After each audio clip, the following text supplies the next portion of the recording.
Alright, welcome to the video. If you want to be part of the AA gang, all you need to do is hit the subscribe button, the like button, and hit that notification bell. Then give yourselves a pat on the back because you'll be part of the AA gang and you'll be able to hang out with me every time I upload a video. It will be great to have you. Just want to start first of all by explaining that you are seeing some 1 rep max attempts at the moment. You've just seen 130 kilograms on the screen and now I'm attempting 135 kilograms. Is it going up? Yes, it is, but the knees did cave in a little bit. My high bar back squat has not been going too well recently because of my knee pain, and this is just a set of 8 to 10 repetitions with 105 kilograms. My squat, I definitely need to improve, and that's something I want to get better at. Just for CrossFit in general, I'd like to say a big thank you to those of you who have inquired about nutrition plans recently. For those of you who don't know, I do nutrition plans that help with sports performance because I go to the scientific literature and I see what the latest findings are, and then I make that as part of a customized nutrition plan for the sport, and I also do that with body composition. So if you're interested in that, then my email is in the YouTube description. By the way, the rowing was just sped up there. You're seeing me row a 2-kilometer distance. I'm actually really getting into rowing at the moment. It's great for bicep endurance and just for cardiovascular endurance overall. So I would recommend you including that into your routine if you haven't done that already. I'm actually getting more into rowing recently. If you haven't checked out any of it and you'd like to see more, then I would recommend you check out a channel. I'll put a picture on the screen right now just because he provides so much information on it. Now you're seeing some clean and jerks. I'm trying to get better at these by practicing them a lot more. You saw the 24-hour gym I was just in. This is now a more bodybuilding gym that's more local. And I've actually got some more news that I'm going to be starting at a CrossFit gym very soon. Hopefully, if all things go to plan. That was 70 kilograms for the clean and jerk. Here, this is 90 kilo clean.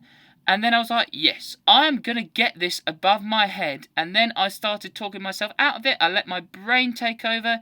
So then you're going to see me try and attempt to put this above my head. And then what happens is that I think, right, just go for it, AA, let's do this. And then I try and push it above my head and then I bail. It's one of those that definitely is a confidence thing that I need to improve on. Then I moved on after this, in this session, I moved on to some conventional deads. This was 180 kilograms, and I'll put a link on the screen now to a video I posted about a year ago of 180 kilograms in a gym called South Downs Performance, and that didn't move off the ground. This was way easy, so what I went for was a PB. Lifetime PR at this body weight, 192.5 kilograms. I got 190 kilograms the other week. And then again, you're going to see me try it. I brace my core, really try and activate those hamstrings. I go for it. But then what you're going to see is that my back starts to bend. I'm like, no, this is not worth it. And then the weights fall off at the end. Thanks so much for sticking around. Make sure you watch till the end of the video. Alright team, it's lovely to have you join me as always. Today is Friday the 4th of October. I've just finished one personal training session. I've got 3 more left today, and I'm refereeing in a kids football tournament, and that actually can be quite scary. Don't realise how competitive children can be. I've got some tips I'm going to be giving you this morning about, or evening, depending on where you're watching from, about how you can recover and stay injury free with whatever sport you're doing. I'm obviously specifically talking about CrossFit, but you can apply this to all sports that you're doing, so it's going to help you to stay within the sport for the long term and prevent you from having any time off because of injuries. First of all though, I think you guys would like to say hello to a little lady down here called Dana Banana. Alright? How are you? She's 14 years old and she sometimes is a little bit deaf. She probably might not have heard me, but because I've literally got my arm over her, I think she is probably just ignoring me. Oh well. This isn't going to be a generic how you can prevent injury video because there are so many videos on YouTube that tell you about how to not get injured. This is going to be more specific and some things you may not have considered before.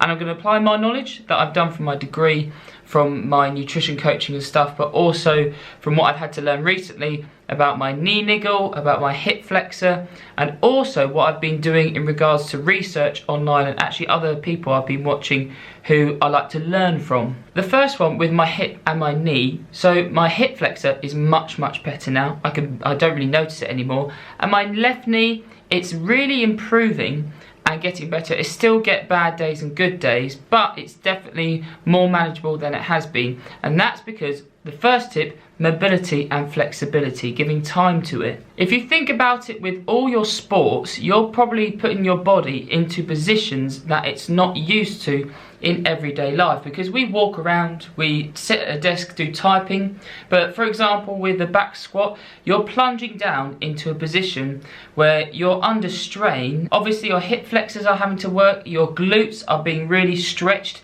and your thoracic spine is having to be really straight in the bottom position of a squat. And if your body is tight, not used to that, and it's plunged down into that squat, the chances of injury are much higher than somebody who's got their body used to doing that movement and has got their body flexible enough to get into that position. An analogy would be something like if you have an elastic band which is really bendy, really pulley, you can put it into lots of different positions, and compare that to something like a circular piece of string or a hair tie, which is not, it's a little bit flexible but not so much, and then when you try and really pull it into a lengthened position, it's most likely going to snap. That's kind of similar to muscles and getting them flexible and used to these certain positions. Another one is like football. If you were to over exaggerate a kick, like when you're a goalkeeper kicking it out of the penalty box, and you were to really overextend it, you have tight hamstrings because you haven't been doing any mobility and flexibility work, then the chances of it pinging and maybe tearing slightly, or overstretching it, pulling it, and then having to come off because it's niggling, is much higher than somebody who dedicates time to doing hamstring stretches, doing glute stretches, helping to strengthen the glute medius and the glute maximus. So the thing you could put in place is, there's some brilliant videos on YouTube. I'll put a couple of links in the YouTube description with all the tips I'm going to give you. Look up stretches to help with thoracic spine mobility, with glute mobility, hip mobility, and start dedicating 15-20 minutes just about 3 times a week, just so you can get your body nice and supple and used to these weird positions that your body might be in for the sport that you do. The second tip I'm going to give you about preventing injury is to do with 2 muscle groups that are used in every single movement you do during the day and in any sport, and that's the erectors in the lower back region, and then the core as well. It's good doing some hanging leg raises and like some oblique crunches and stuff, but there are certain positions that you don't put your body into because, like with weightlifting for example, I'm always going to use that analogy because I like doing weightlifting and CrossFit, but you put your body in certain positions, like you have to slightly tip your hips forward and keep your shoulder blades pinned together when you're in a back squat, but you don't put your spine into much flexion that often just because you're not told to do that in weightlifting because you want to be safe. So it's really good to dedicate some time, again, could be just 3 times a week, where it's not about doing loads of repetitions and stuff, quality over quantity here, but doing like a lying, again I'll put some links in the YouTube description so you can see it, but you just lie on the floor, get used to having your lower back on the floor, so you put your spine in a neutral position, and then keeping your core tight, and then doing some leg crunches where you extend your legs forward and then bring your knees towards your belly button and then go back again. Doing that for 10 reps really slowly, but keeping your lower back neutral. And it helps just to engage those muscle groups within the core and lower back region that you probably don't engage so much when you're doing weightlifting and swimming, and it just is going to put you in a really good position to not get injured within your sport. Another one, I haven't done this so often, but I have done in the past, and that's when you put a bit of weight onto a bar like a back squat, and then you go into a normal squat position at the bottom of the movement, but then you purposely flex your spine forward so it looks like you're doing a really awful squat, but you're actually just strengthening your body to be in that position, because if you were ever to do like a 1 rep max and your body went into a bit of that position and it wasn't used to it, the chances again of injury are much higher than if you've done a bit of training just to get your body used to being in that flex position under a little bit of weight. Get the certain muscles strong that you're not likely to hit when you're doing a normal good form back squat. Just do that from time to time, holding it at the bottom for say 20 seconds, then getting back to good squat position, then coming back up. Doing that again 3 times a week helps to get the lower back, the core really nice and strong and help prevent injury. The last 2 points I've got for you so you can prevent injury. If you're observant, we've got a new garage behind me. It's a slidey up and down one. It's really nice, very smooth. First point is to assess your nutrition. I've seen this in people I've trained, and I've seen it in myself as well. When I haven't been eating enough calories to maintain my weight, my body has been more prone to injury. An example of this was when I was running a lot. I was trying to purposely eat less than my maintenance so I could get faster at running. Well, that was my mindset, but I've learned a lot more about nutrition now. That was roughly 6-7 years ago, and I was getting a lot of shin splints and a lot of knee pain.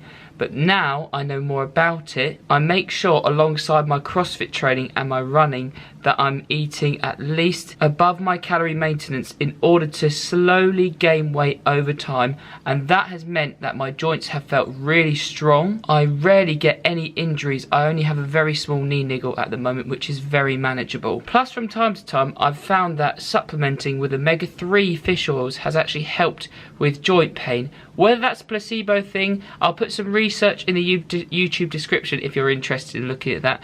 It's kind of argued in the literature about whether it has a beneficial effect or not. So main thing, assess your nutrition, make sure you're eating enough and making sure you eat at least between 0.8 to 1 gram of protein per pound of your body weight in order to enhance and promote muscular recovery. The final thing as well, I feel like I'm a bit of a hypocrite with this one, but it's sleep.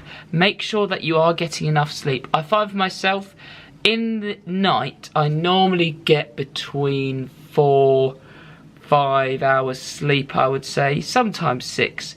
But then I do like to have a nap, say for 20 minutes in the middle of the day. I find that really helps.